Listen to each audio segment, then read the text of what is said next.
Okay, yeah, so it's my pleasure to reintroduce Professor Ricci Goto from Osaka University, who will continue his lecture on scalar curvature and moment maps and generalized scalar geometry. So thank you.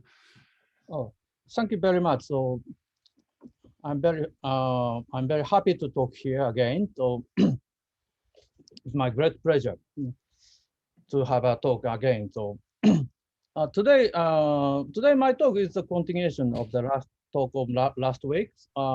I'd like to talk about the scalar curvature of the and moment map in general scalar geometry. And the point is here. So I will define the scalar curvature on the general scalar manifold in this talk. So for H twisted general scalar manifold. And today, so I will give the moment map framework, and I will show that there exists moment map, which is given by scalar curvature. This is the first part of my talk today, and second part I will give. I will calculate the scalar curvature, the case of the Hopf surface, standard Hopf surface, also compact legal case. Okay, this is just the introduction last week, and I can skip now. This is the fundamental things. All right. Let me remind you. So my talk is based on the Pierce-Spinner formalism. So I'd like to give review again. So general complex structure given by the Pierce-Spinner. Pierce-Spinner is just a special kind of differential form, and this kernel phi is just a maximal isotropic. Then this called the Pierce-Spinner, and if the Pierce-Spinner non-degenerate, so we have a general complex, almost general complex structure. And differential Pierce-Spinner, non-degenerate Pierce-Spinner is a differential form, so we can have a exterior derivative, and the H is a 3-form, real D cross 3-form, so that we consider the differential operator D sub H, which is defined D plus H. Then the DH phi is given by eta dot phi plus n phi dot phi, where eta is a pure imaginary element of the tangent plus 1 form, and n phi is just a 3-form. So that also we have a Pierce-Spinner in a product in a metric is given by like that. So, so by using these data, so we define the scalar curvature. So maybe a little bit smaller, so I become large.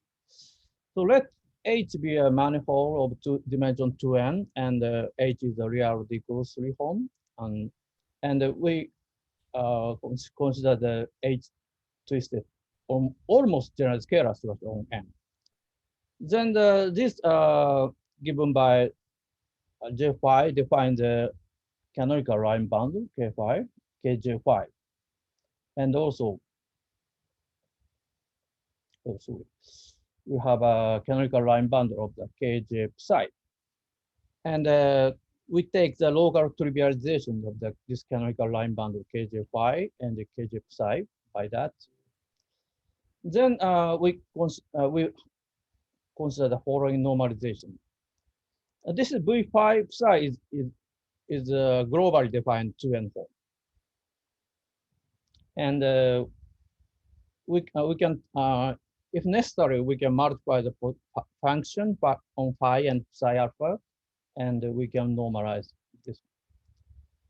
Then, as shown in 6 before, d phi alpha, dh phi alpha is given by like that. Eta alpha, phi alpha, n phi, phi alpha, and dh psi alpha is also given by zeta alpha plus n psi phi alpha. Then the scalar curvature in this talk is defined like that. So this is a function, and V phi psi is a n form, top form, and we consider the d action of the eta alpha on the psi alpha, and consider the psi alpha complex conjugate on it, and consider the dh eta alpha psi alpha. This is the differential form. And take the spinor in the metric, this one between psi alpha and dh eta alpha psi alpha. And this is also differential form of top degree. And take the and we consider the I to the nth power and take the real power. And we also consider the similar kind of things for psi. No pi alpha, no pi on pi. Then this one is well defined. So that this does not depend on the choice of the local trivialization. So we have a kind of invariant function sj phi and j psi for general or almost generalized chaos. So can I just ask a question, Rishi? Just so I remember, like when you talk about the local trivializations, like phi alpha is just any spinor, like defining the same spinor line, right? Is that right? Right. Okay. Yeah. So we started from a general chaos structure, almost general chaos of the j phi and j psi. So j phi and j psi define the canonical line boundary.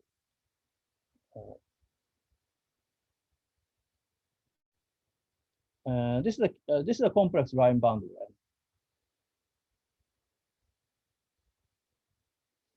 So then we can have a local trivialization of this line boundary, kj phi and kj psi.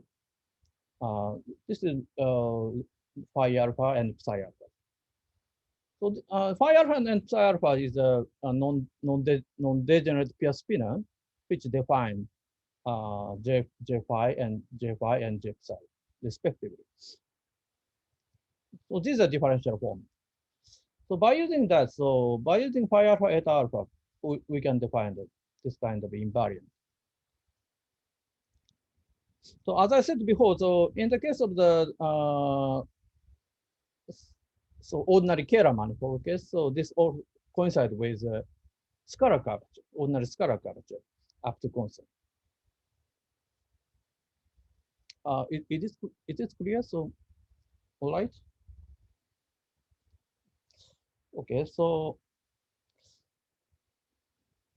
as I said before, so this function does not depend on the choice of the local trivialization, kj phi and kj psi. And also, if the j phi and j psi comes from the ordinary Kähler structure, then the sj phi and j psi coincide with the ordinary scalar curvature up to constant. And also, so sj phi and j psi are general Kähler symplectic type. So then this one is a moment map. In the previous paper, so already published in Journal of Symplectic Geometry, and then this is then I already give the description of the moment map. Then this j phi and j psi is the coincide with the moment map in this paper. And but from our definition, this definition is symmetric of the phi and psi. So this sj phi psi does not depend on the change of the phi and psi. This is symmetric, the change of the phi and psi. So this is so the sj phi and equal to the sj psi phi. So this is invariant under the change of j phi and j psi.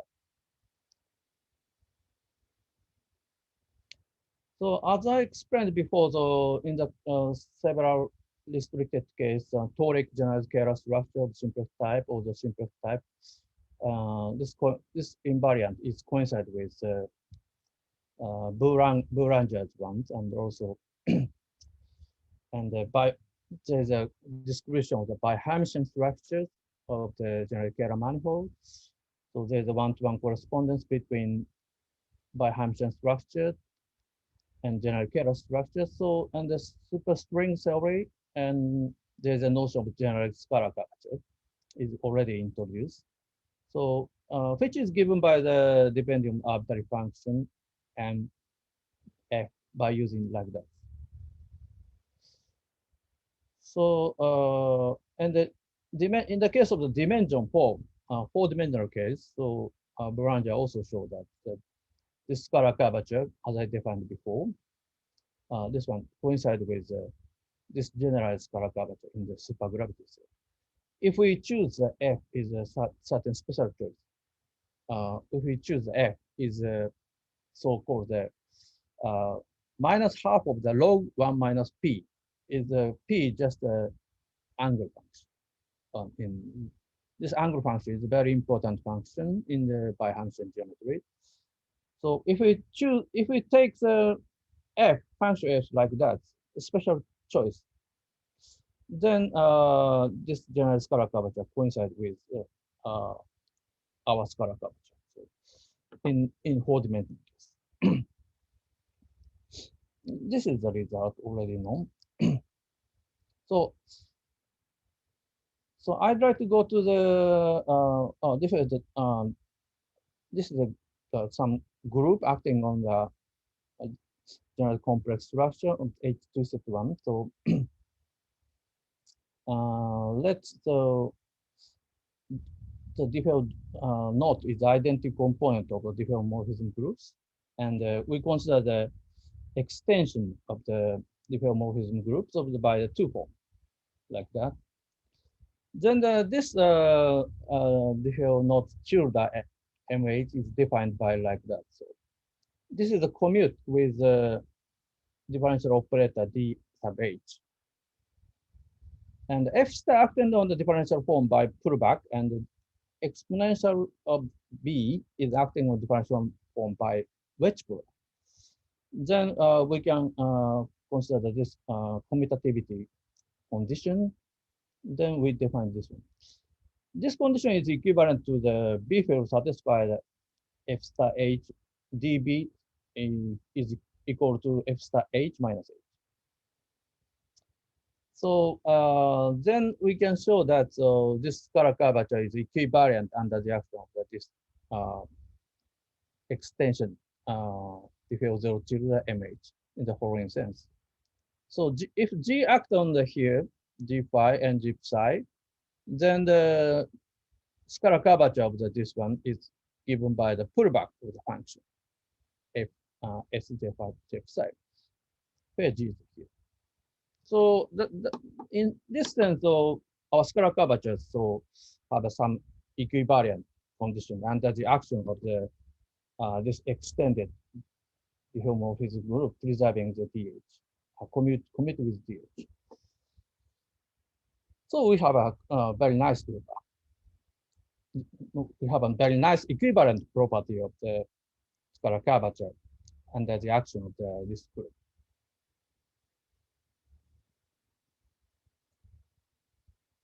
So we are going to the moment map framework. So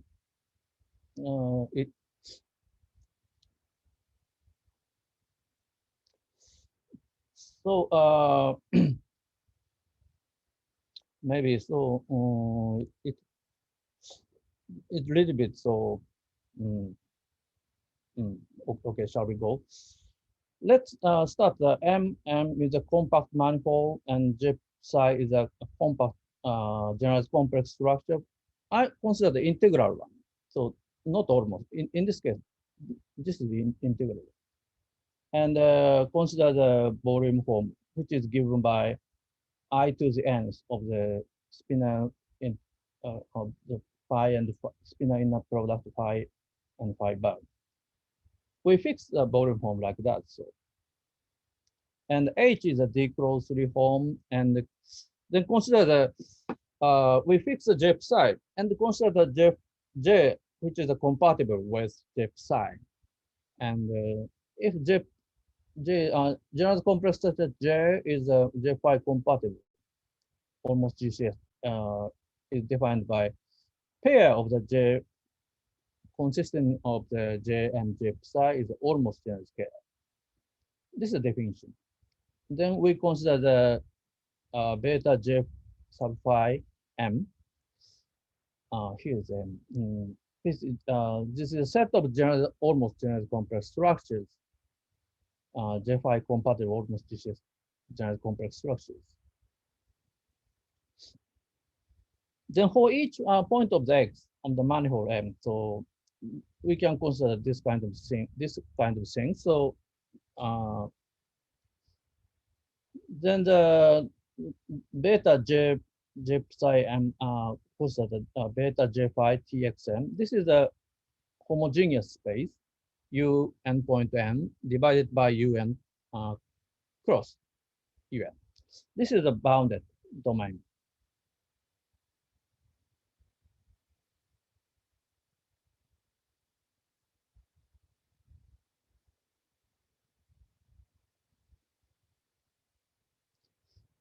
And so we can have a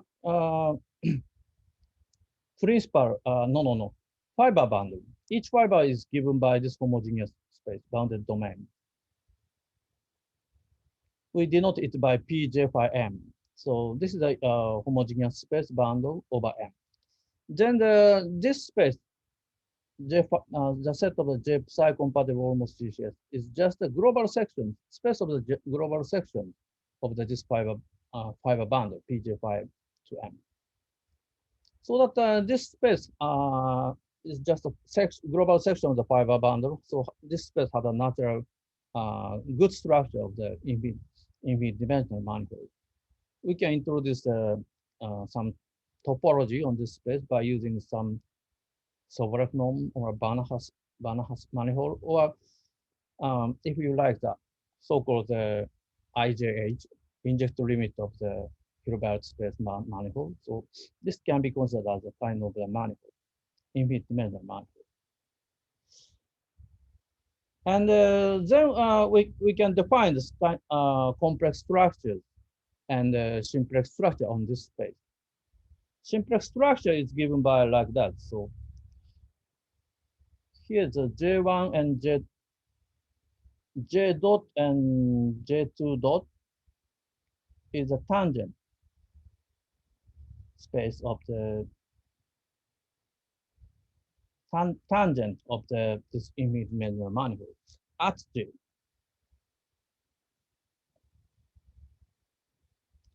So if we have a kind of the infinite dimensional manifold, this manifold can be considered as a kind of the homogeneous space, infinite dimensional homogeneous space. So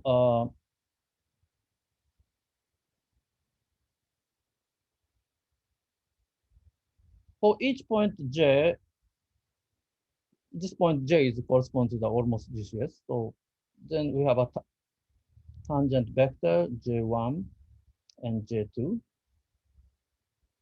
J1 dot and J2. So that J is a GCS. So this J is an act on J1. Also J2. So then by using this action, so we have a complex structure on this space. At each J, tangent space J, we have a action of the J for each tangent vector. So J dot so maps to the J dot. This is also tangent, and this J beta square is equal to minus identity because J square is minus identity. So we have a natural complex structure on this space. Also, that J1 dot and J2 dot it can be considered is just a section of the endomorphism, so that we can have a composition J1 J2 dot and take the trace between them, and then this is a function on M. So we can have an integration of this function by using volume M, and then we have a symplectic form on this manifold omega beta. So then it turns out that this is just infinite dimensional Kähler manifold. So that we have a very nice infinite dimensional Kähler manifold.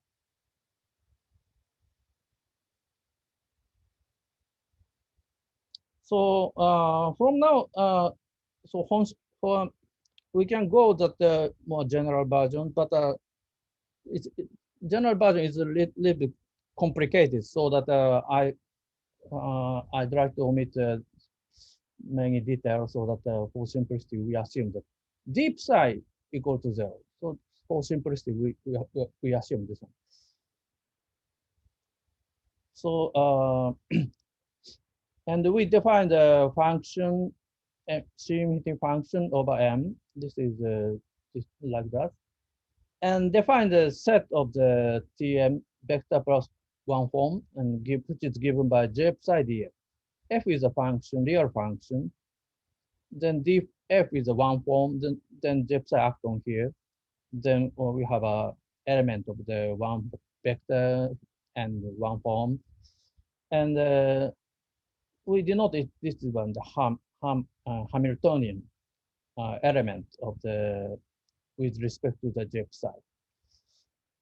Then we can show that this Hamiltonian set of the Hamiltonian element is just a real algebra, which is with respect to the H-twisted Coulomb. This is just an analogy of the Hamiltonian vector field. In the case of the symplectic case, this is just a Hamiltonian vector field. So we can generalize such a thing to the generalized complex structures.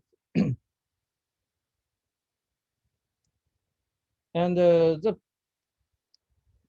this becomes a real algebra. It is because of the J psi is integral. We use some Nyhan tensor. So J psi is integral. We assume that integrable. So that the Nyhan tensor is equal to 0. So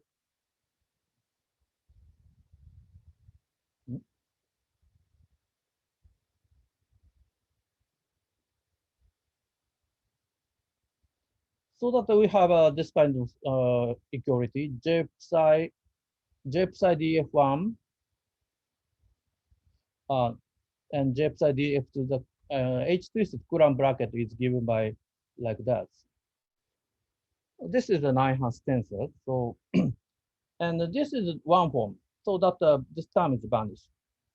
And then we can see that this is just given by this term plus this term is so the exact one form. So that we denoted F1 some. This is an analogy of the Poisson bracket for in the case of the symplectic manifold, and this function bracket if F1 between F1 and F2 is given by like that. So we take this one and consider the component of the tangent vector and take the derivative of F2 by this tangent vector. And then we have a function like that. So that it turns out that so this space is just closed under the bracket of the H-twisted Coulomb. If since the J phi is integral. And also so this space is isotropic. So that Coulomb bracket in general so does not satisfy the Jacobi identity. But if we restrict the Coulomb bracket to the isotropic subspace, then it satisfies the Jacobi identity. So we have a good real algebra. So that this one becomes real algebra.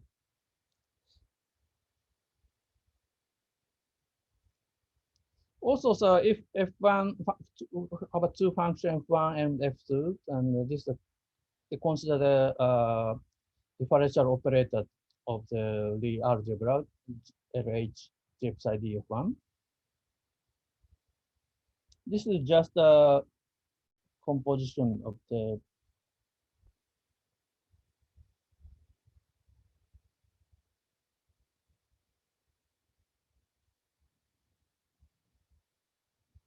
here like that. So then we can see that. So this preserves the Lie bracket. Consider the operator bracket between them. Then this is given by here. So that this Lie algebra, this one is give the uh, homomorphism of the Lie algebra of this Lie algebra. So this gives the Lie algebra homomorphism. So that this derivative gives an action of the derivative, the algebra Hamiltonian mj psi on beta j psi m. So also we can check that this preserves the simplex structure omega beta. So this action, this is because this action the this Hamiltonian action is commutative with dH. So dH and LH j psi df equal to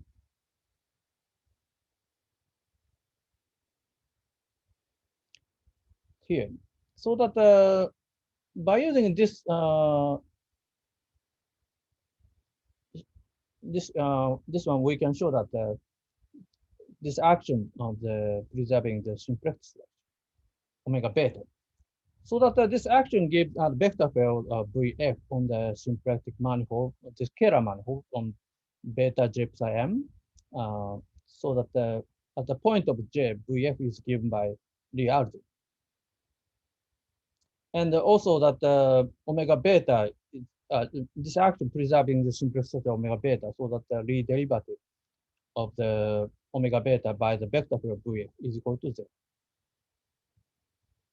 And S we fix the j psi so that j phi is for each j s j psi can be considered as a function on the disk. And then we can show that this is a Lie algebra, but we can have a kind of the Lie group, infinite dimensional Lie group, and associate with this Lie algebra. Then action of the Ham mj psi is related to the action of the this Lie group on the beta j psi m. Then we can define. So we have a this is a setup of the moment map. So then there exists a moment map on the mu, and this is a function from this symplectic manifold to the dual of the CMT function m, and then this moment map is given by scalar character Sj5 psi j. This coupling is just L2 coupling between the two functions Sj5, Sj psi j, and F. So this is the same. So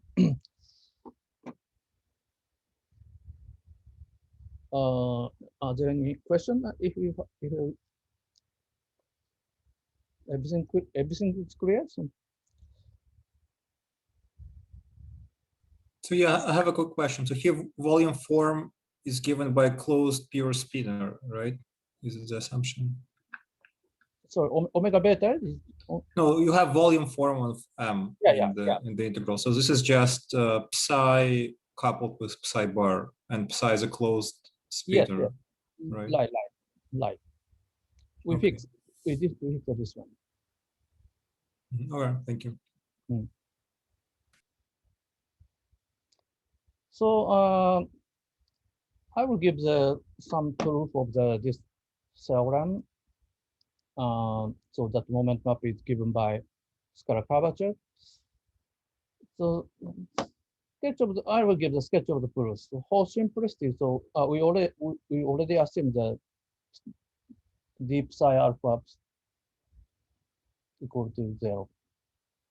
And also, so this is not so important, but we assume the h is also equal to 0 for simplicity. So the proof of this theorem consists of the 4 parts, so very long. First part is we use a spinner description of the simplest form omega beta. Omega beta is given by using general complex structure, but we rewrite this one in the language of the pure spinner. This is the first part. Second part, we use a Stokes theorem, first time. So in the case of the gauge theory, as I explained previous talk the last week, so curvature of the vector boundary also can be considered as a moment map. The proof in the case of the gauge theory, the proof is we use only Stokes theorem only one time. But in the case of the Kähler manifold or general Kähler case, we use the Stokes theorem two times. So first time I use the Stokes theorem, and thirdly we use a kind of switching formula. With this, our description we use firstly we use the phi, and then we switch the phi and the psi. Switching formula we use. Then finally we use Stokes theorem again. Second time we use the Stokes theorem. Then we can prove how.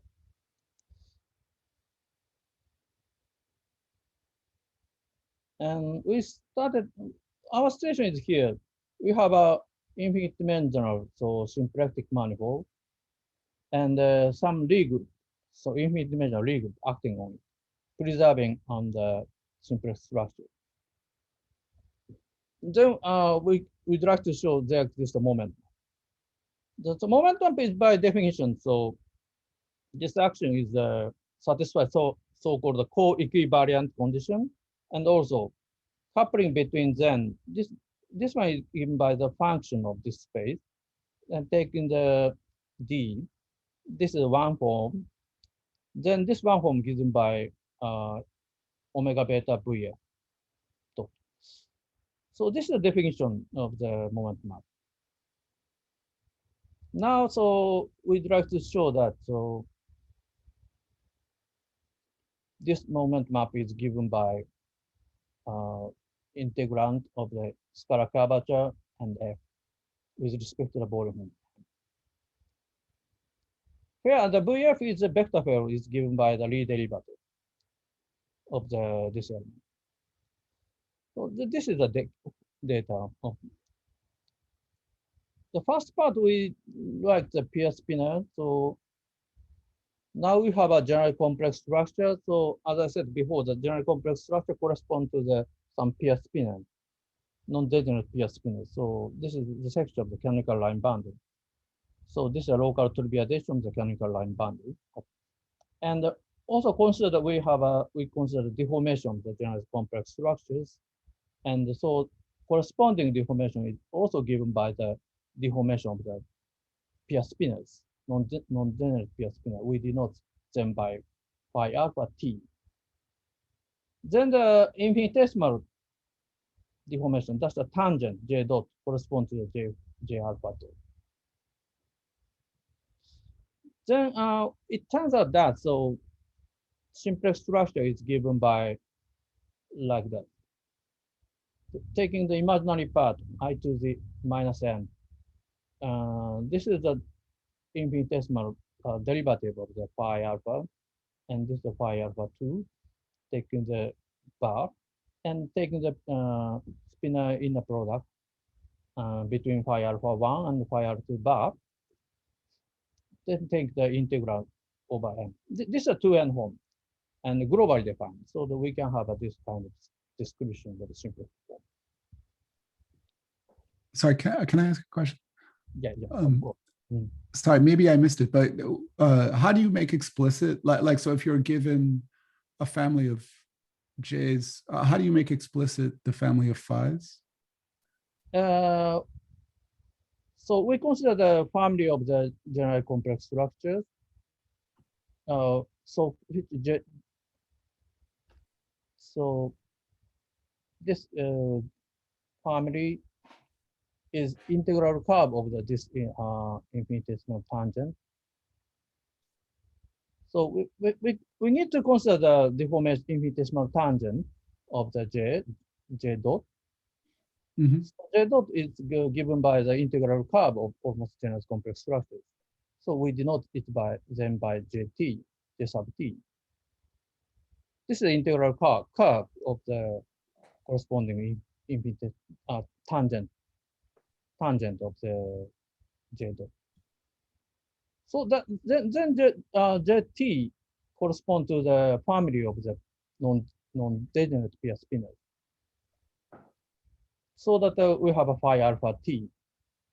This is a family of differential form, and consider the derivative phi alpha 1 and also phi alpha 2. Okay, so we have a starting point is we need to consider the tangent J1 dot and J2 dot. So each one corresponds to the phi alpha 1 dot and also phi alpha 2. So general complex structure correspond, almost general complex structures correspond to the non-degenerate pair spinor.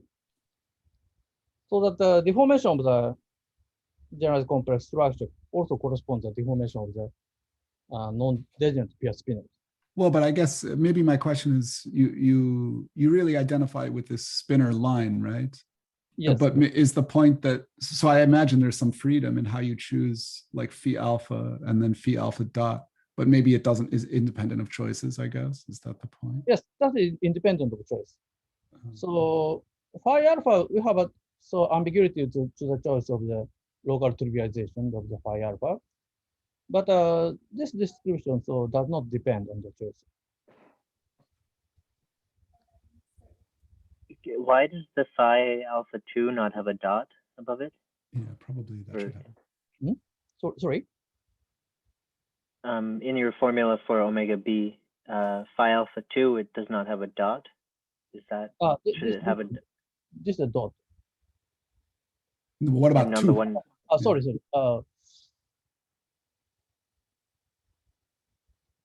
This is dot bar. Yeah.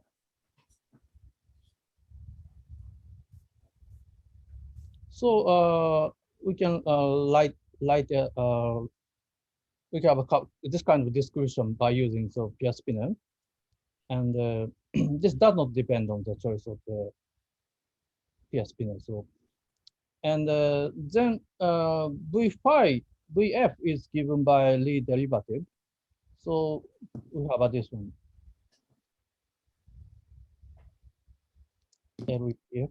EF is here just by J psi df. This is a Hamiltonian. Then we assume that this one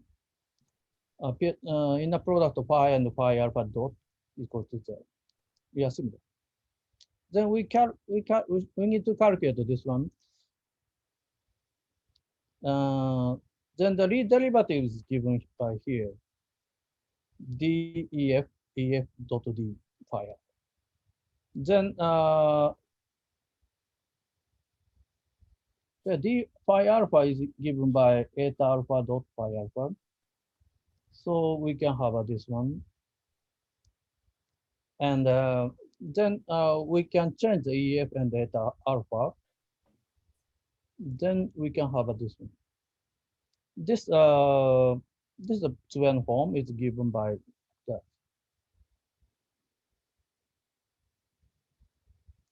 Then we use a Stokes theorem first time. D goes to the here, and eta will move to here.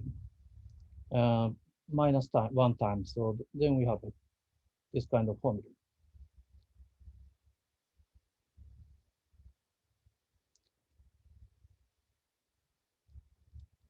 Okay, so and then we calculate this one. We have a family of the pair spinor. So d phi alpha dot plus d minus eta alpha t is equal to 0. We have a family of this kind of here, this kind of the family of the non-degenerate pair spinor, and take the derivative derivative with respect to t at the t is equal to 0, then we have this one. Then the d plus eta alpha phi alpha dot bar is equal to minus eta alpha dot phi.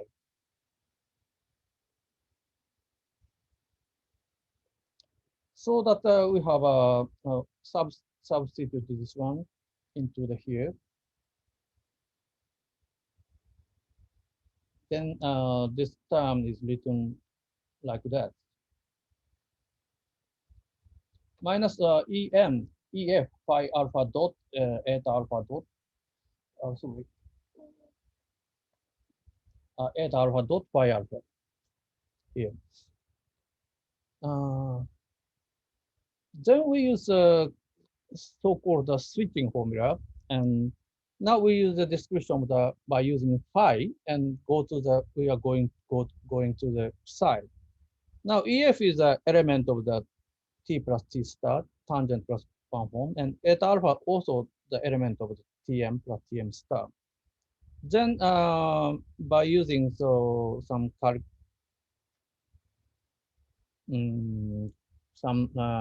lemma of the Clifford algebra, this is the real one, and this is the pure imaginary one.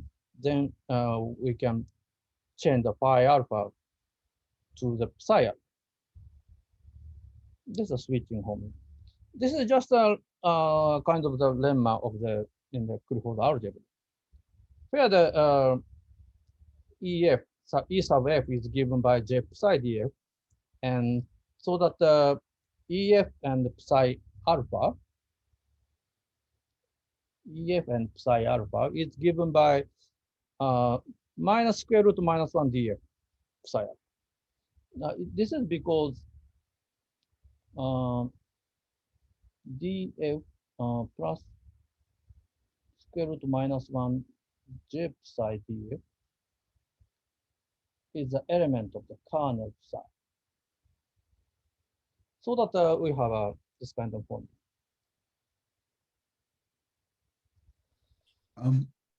Rishi, I feel like I don't understand the switching formula. Like even in the what is it saying in the Kähler case? Like if it's actually Kähler. Yes, Kähler case.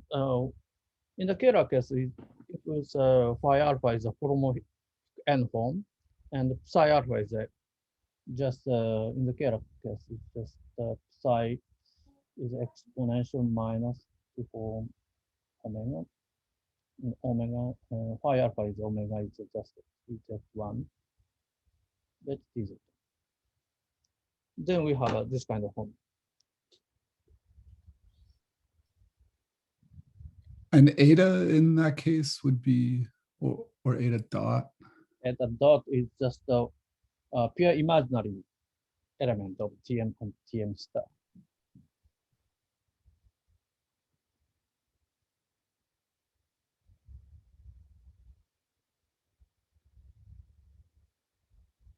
Yeah.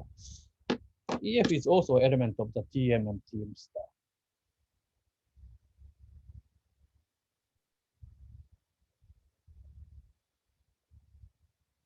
So we are taking the imaginary part of the both sides. So then this one is given by maybe it's better to.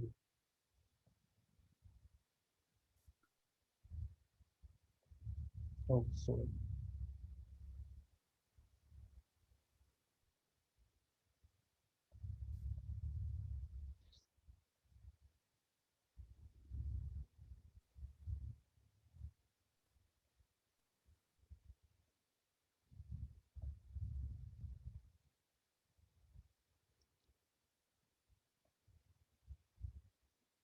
This is a switching formula, as I explained. This is because this one is written like that. So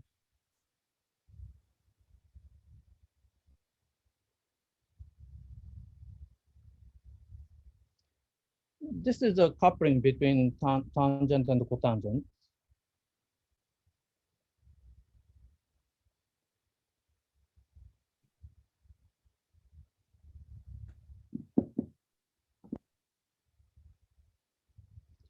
So by using, we are using normalization condition. So then this is equal to the.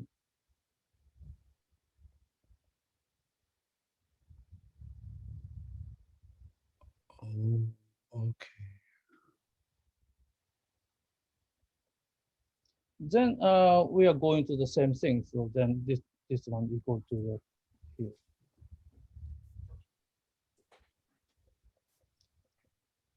Okay, thank you. Yeah, I think I understand. So that but we can using this one very simple observation by using the Clifford algebra. We are this point, this one is very simple. And by using normalization condition, so phi switch to the psi.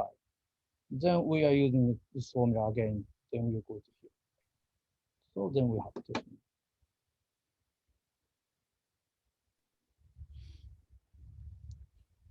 So that we have a switching formula. We have a this one. And if psi and phi alpha is written like that, and we are now assuming the psi alpha is declosed, so that this is can be written as a d exactly, df psi alpha. So we, this symplectic form is written by here by using psi alpha. This is exact. So we use the Stokes theorem again. Then this is written like that.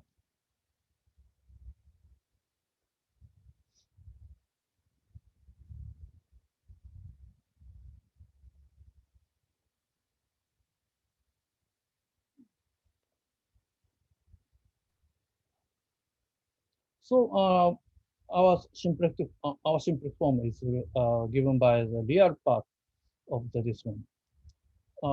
Here we have a square root of -1 taking imaginary part. So then we are also changed to the real part, then like here. And here VF is this one, the body form. And so in our case, so our scalar curvature is given like that because the z alpha is equal to 0. Then now we are fixing psi. We are only consider the deformation of the phi, so that the eta alpha only does change. So the derivative of this scalar curvature of is given by here. This only change. So this one is coincide with symplectic form. So this is the proof of the moment map. It's just given by scalar curvature. So we can show that derivative of scalar curvature is given by symplectic form. Interior product VFJ. So this is we have.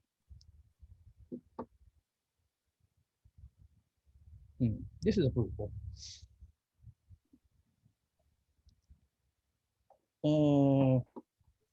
So that we use a.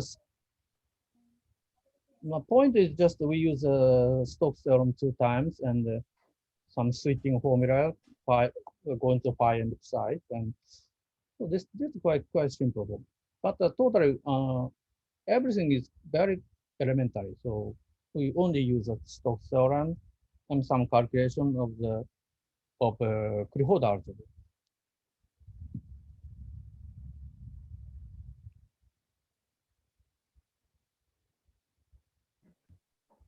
And so do you have some idea of how it should work when, I mean, this requires that sort of one of the generalized complex structures is globally defined by a closed pure spinner, right? Yes. So is it possible to, I don't know, remove that hypothesis? Or?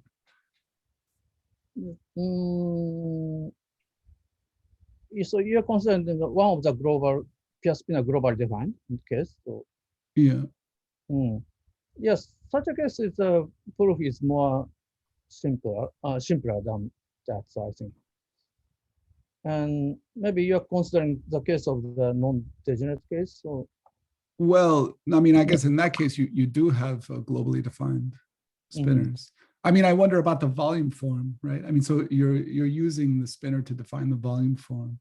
that you're integrating with respect to. Yes.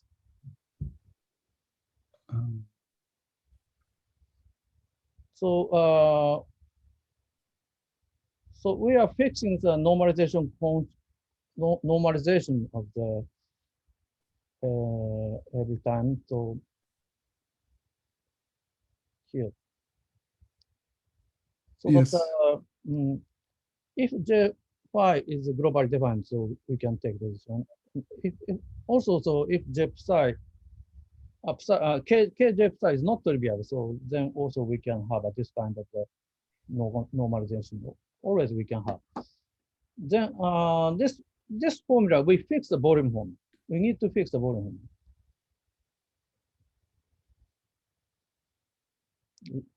Then we can have this kind of the formulation.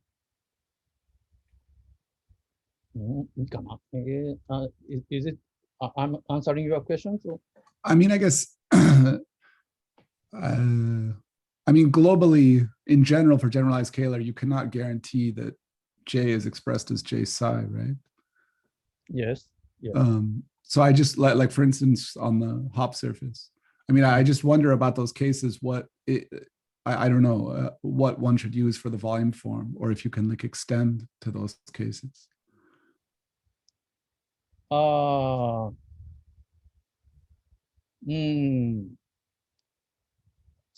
it's psi, J psi is psi is globally defined, so we can define the volume form like that. So and also psi is not globally defined, so we have some local trivialization. Then we can assume that the psi alpha bar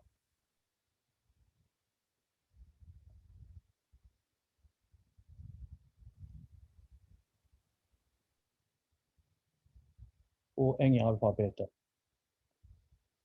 So by using we can take the kind of the normalization condition. So we can define the global defined 2 and 1, and then we use this one is a volume form.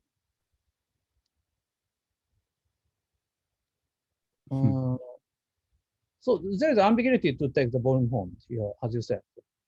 Okay. But we fix the volume form to have this kind of momentum framework.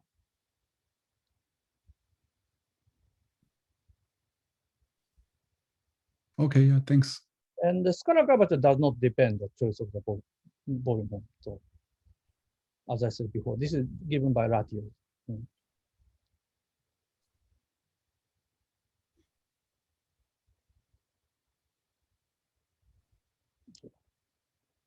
Okay, so next I'll go to some calculation of the moment map of this curvature. And in the case of the Hopf surface, so maybe last talk I will give this part of them. So we started from the complex coordinate. Yes, one question. So at which point are you using the fact that one of the two generalized complex structures is of symplectic type? Do you need that, or? In this proof, I use a general complex structure, not only symplectic type. I use a deep psi alpha is given by closed. It's 0. In this proof, so I assume that. So sorry. Yeah, for simplicity, we assume this condition. Symplectic type, general scalar structure of the symplectic type, so then psi alpha satisfies this one. But in general case, so general scalar structure does not satisfy this condition. So that if the deep psi alpha does general,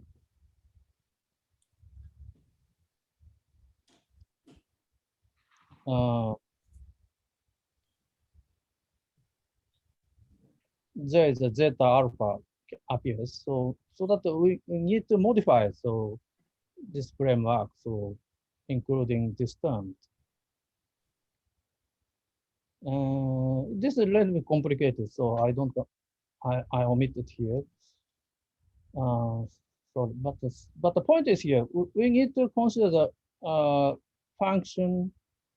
Not only is the all functions, we restrict it to C infinity psi m. This is a function and satisfying in the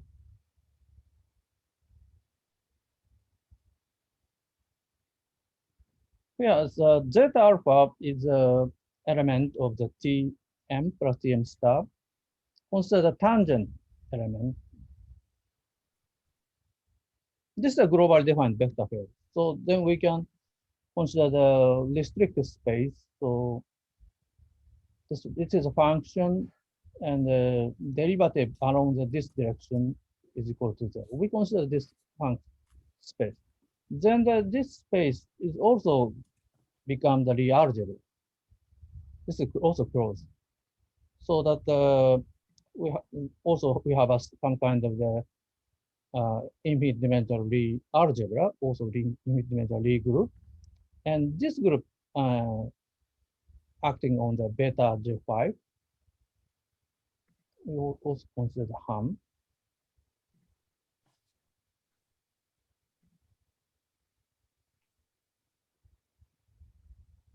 And then the action, we need to modify the action. Not only the derivative, we need to modify the action. But this modified action or still preserve the real algebra, still become the real algebra homomorphism. Then we have this momentum map lemma. Then we can show that the moment map is given by scalar curvature. So in general case, so a little bit complicated. Okay, thanks.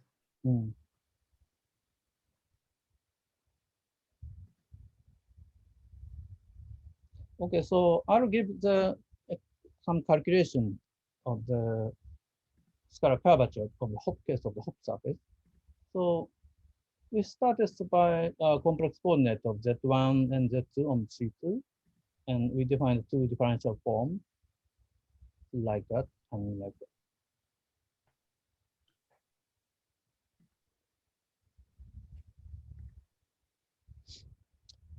So then omega is given by here, and r squared is just a distance of the function. Then it turns out that phi and psi are non-zero Pierce spinor, which gives rise to the almost generalized complex of J sub phi and J sub psi. So this is just a formic one form, so that phi is just gives a complex structure, ordinary complex structure along the Z1 direction. And also this is a symplectic structure, so that phi gives a symplectic structure along the Z2 structure. So totally, so this is just to give the general complex. Psi is a conversely, psi just a complex structure along the Z2 direction and simplex structure along the Z1 direction. So that totally this pair gives the generalized scalar of odd type. It is because this differential form is just to consist of one form plus two form, one form plus three form. Also, this is just consist of the one form and three form. This is just the degrees of, so that the general scalar set. Volume form is given by here. And three form is just the interior product of the volume form by dilation vector field, gamma d over d of gamma. Then we can check that dh phi is given by like that, where eta is given by here and zeta is given here. This is a logarithmic vector field, dr over r, and acting j psi here. So that our scalar curvature is given by the like that. So then and this one is given by here. We can check that so dh eta alpha phi is given by a logarithmic form and one form acting on psi. Then the spinor in the product is given by here.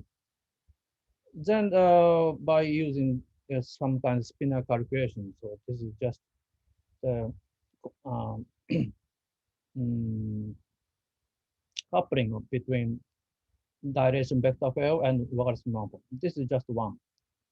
And taking the half of this one, so this is just half of the V5 side, and also this half of V5 side.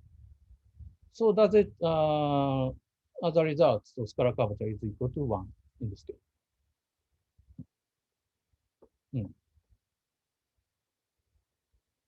So the general Kähler structure of the standard Hopf surface of odd type scalar curvature is equal to 1.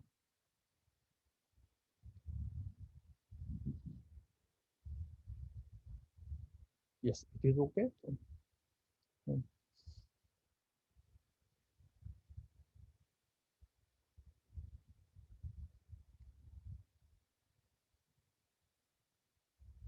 So this is just a calculation of the case of the odd type. So, but we are going to the even type, the calculation, and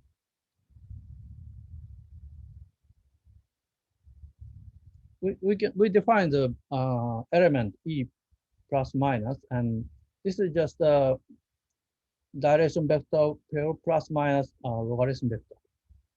This is the element of the Tm and Tm star vector plus 1, and the coupling between them is equal to plus minus 1. So, and the E plus is a real one, so that this one is element of the real pin group.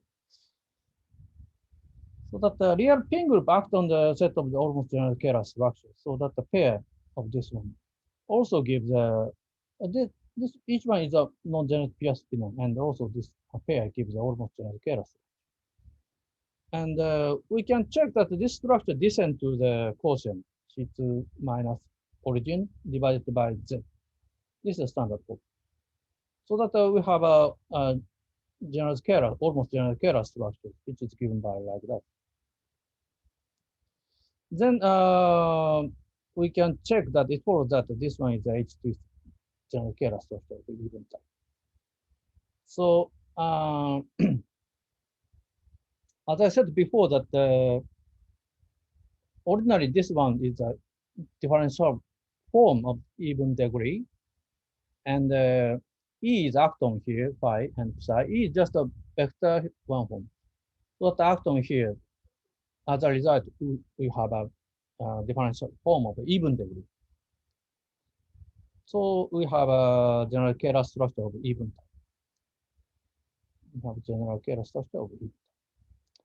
And this is not so simple for in odd case, there is no jumping phenomena, but even case, so we have a jumping phenomena in the general complex structures. So actually, so type of the general complex structure, jumping of its type number actually happens on the elliptic curve C1, which is given by Z1 equal to 0, and C3, which is given by Z2 0.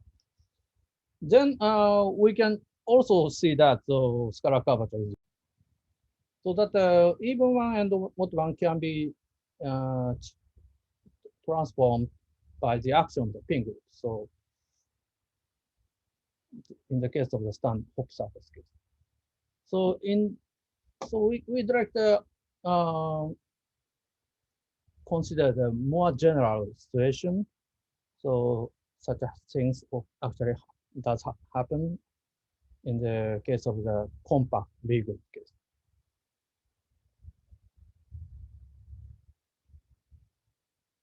So we consider the compact scalar curvature of general Kähler structure of compact Lie group. And let G be a compact Lie group of dimension 2n, and K be a Lie algebra.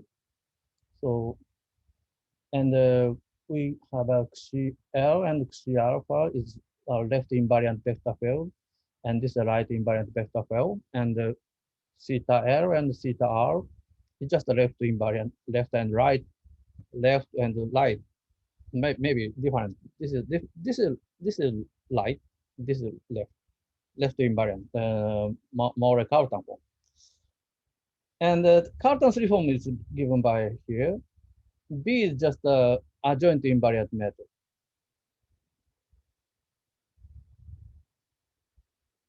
So we need to consider the not only Lie algebra G, but also we need to consider the double of the real G plus G bar, and with the metric.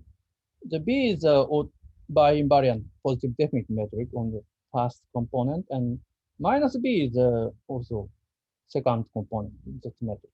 This is the indefinite metric, single 2n point 2n. And CL and SL is a map to the left invariant vector field, and this is the one form given by Morel-Cartan form of C. And this right is also given by right invariant vector field and plus this is one form. Then there's a map from the double of the Lie algebra to the TG plus TG star G given by SL plus SL. Where zeta is a pair of the C and C prime, double of the Lie algebra. So there's a very nice result given by RxF, Brutin, Mein, Lenken. This map, so this is a map from the Lie algebra to TG plus T star G. Then coupling of the S zeta 1, S zeta 2 on this space is given by the metric of this double of the Lie algebra. This metric is given by B plus minus B, B minus B. And also Courant bracket, H2 Courant bracket on this space is given by the algebra of the double of the Lie algebra. So this is very nice because by using this one, we can obtain the general complex structure or general Kähler structure on the Lie group G by using the Lie algebra D and this metric BD. In fact, if you have some consider root decomposition, this is the Cartan subalgebra, and this is the root space. And we fix almost complex structure on the real part of the Cartan subalgebra compatible B. We fix this one.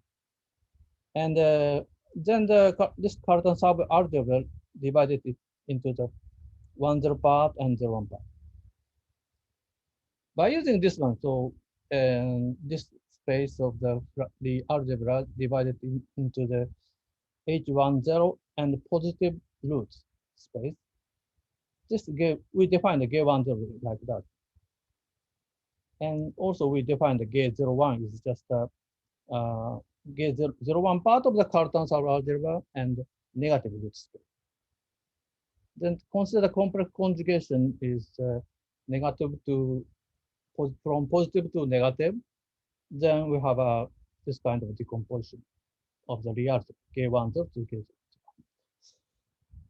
This is a good decomposition, and it is known that this complex structure, this almost complex structure gives integral complex structure of the real compact Lie group G. This is a well-known result. So, and by using this one, so we are going to the generalized case. So that G10 is an isotropic subspace. And G10 and G01, the Lie bracket is closed. So then by using this one, we have a 4 isotropic subspace. We have a decomposition of G10 and G01. Then we consider the double of this one. So that we have we can consider some combination, 4 combination. First one is we consider the G10 plus G10. And the complex conjugate is just a G01 and G01. And we consider the second part, we change. We need to consider second part. Then L psi is given by G10 plus G01. change this one, second part. Then complex conjugate is given a K01 and K10. So we are considering a double of the real algebra. Then we have a this kind of whole isotropic subspace. These are isotropic because the K10 is isotropic. And also these are closed under the Lie bracket, Lie algebra. It is because this is K10 is closed. So that this is isotropic and Lie subalgebra. So that from the theorem of the Mein-Lenken and Alexeyev-Brutin-Mein-Lenken, so this isotropic subspace is gives the isotropic subspace of the Tg plus Tg star. Also, the Lie subalgebra gives some integral structure of general complex structure. This corresponds to integrability. So by using this one, so we have a general complex structure L phi, phi and psi. And this whole space are Lie subalgebra D. That's the theorem. Proposition 8.1 gives this pair L phi and L psi gives a general scalar space, H twisted. And this one is corresponding bi-Hamilton structure. It's just a bi-Hamilton structure given by Galtelli. We use a right invariant complex structure and left invariant complex structure, and H is a Cartan-3 form, B is a Argentine invariant form. This is a coincidence. However, so there is the action of the pin group. So we have a real Cartan subalgebra, and there's a pin group acting on J and J psi. So that we have a family of the general Kähler structure. So that the pin element of pin group acting on the phi and psi, and we have a general complex structure, and pair gives a general Kähler structure. And also it turns out that this pair gives the integral one, so that the general Kähler structure. This is H twisted general Kähler structure. So we also calculate the scalar curvature of this general Kähler structure. Then it turns out that the scalar curvature of the JG phi and G psi is constant. 2 times the norm of the P squared. The pair P denotes some constant. So some H is just a Cartan-3 form, and there is a bilinear Argentine invariant matrix, which is a Hermitian form. So by using this Hermitian form, so we have a contraction omega lambda omega b of H. So this is the contraction. So that this gives the element 1 form, and this is the element of the Cartan subalgebra. Then we can take the norm of that this P element P by using the Argentine invariant matrix. Then this is P squared. So this is a constant. So in the case of the Hopf surface, so this is just S1 times SU2. Then this is just the same result we can recover. We can generalize the case of the Hopf surface.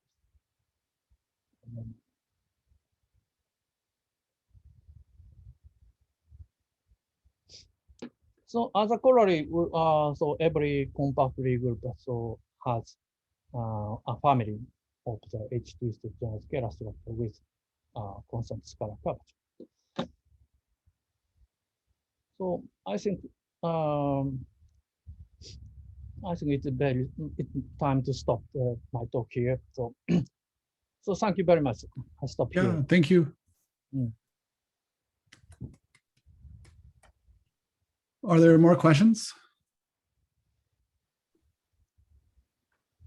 Does this formula in proposition 8.4, does it give you any hint on how to write down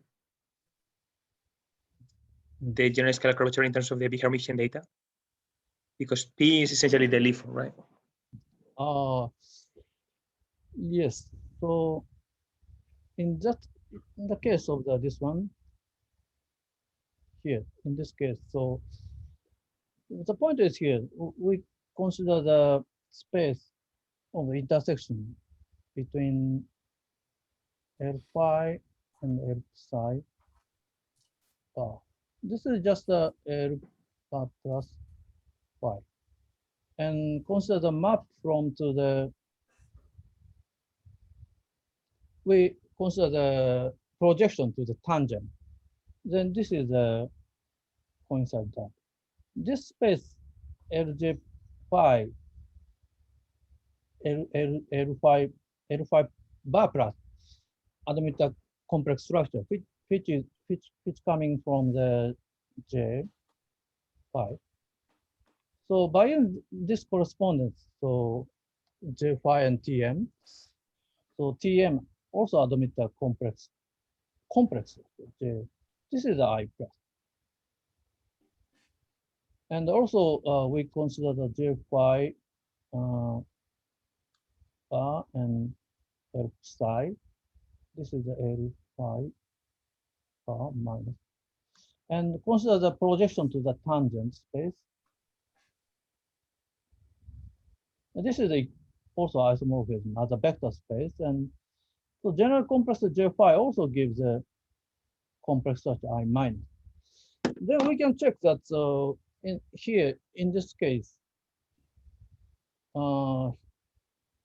this L phi intersection between L phi bar and L psi bar is here. So intersection is just given by K 1 0 plus 0.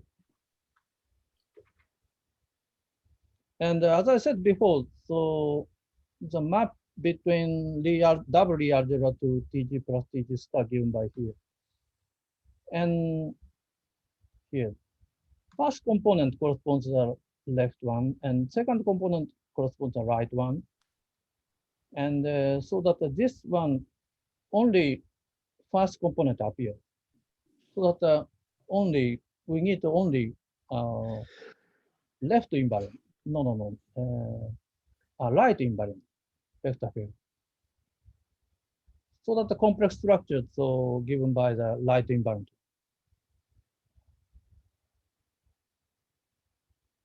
So by using this correspondence, this map pi t given by Xi lighting 1 0.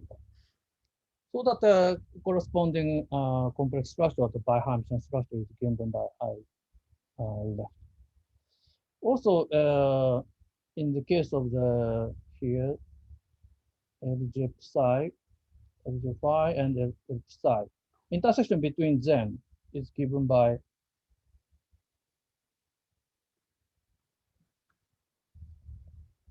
uh, 0 plus gate 0 1. So in this case, only second component appears. Second component corresponds to the right vector field. So by using this correspondence here, this one gives a light invariant complex structure.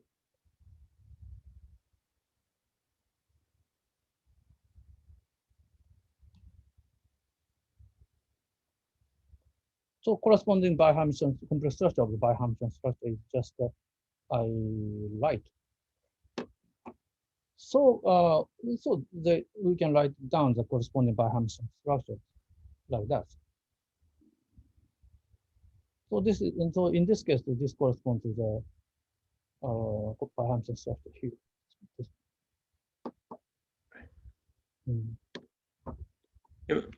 My question is, so you know what is the formula in terms of the Hermitian data for the generalized scalar curvature in the case of at least in 4 dimensions because of this work of Boulanger? And now I'm asking if from that and your formula in the case of compact Lie groups, one can guess a general formula for the generalized scalar curvature in terms of the big Hermitian data? I don't now I don't have. So you're asking in the case of a compact reality the group scale. So I mean, I would guess that the formula for the generalized scalar curvature would be the scalar curvature of the metric plus something else, which depends on on the free form, the leaf form, and maybe some special function. And I was wondering if one can use this to guess what should be. Yes, but I mean, this is a very particular case, but still. Yes, but in the higher dimensional case, I think that the formula become very complicated. I think. Okay. I don't have to.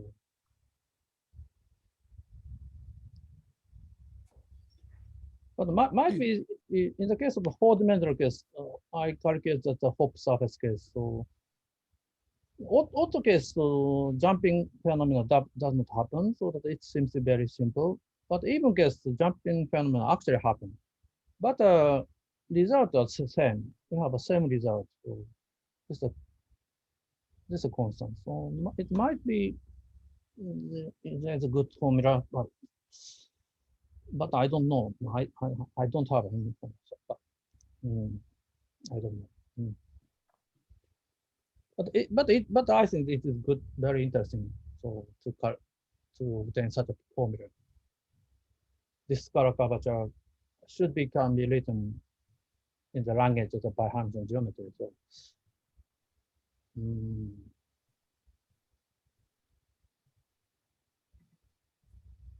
I don't know. Thanks. Certainly an interesting question. Is there anything else? Okay, well, yeah, if not, let's thank Professor Goto again. And, thank you very much. yeah, thank you.